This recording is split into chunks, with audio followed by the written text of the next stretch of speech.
কবরের আযাবের কথা শুনলেই তো কাঁপ দিয়া ওঠে সময়। এত লম্বা সময় কবরেই পড়ে থাকবো কিভাবে, কবরে আযাব ভোগ করবো কিভাবে? হাসরের ময়দান তো পরের খবর, জাহান্নাম তো পরের খবর।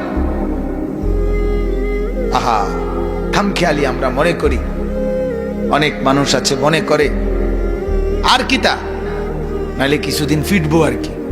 কিছুদিন বলতে আপনি কি বুঝাইছেন?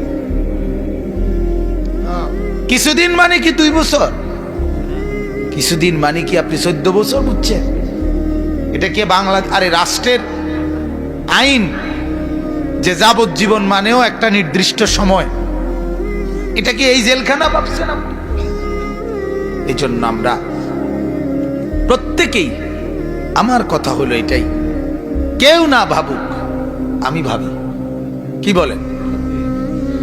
একজনই ভাবি, আমি ভাবি আমার আখিরাত নিয়ে, আমার পরকাল নিয়ে। একজনের কলিজাতে ভাবনা তৈরি হোক আমার কথা বলার দ্বারা, এতেই আমার কামিয়াবি।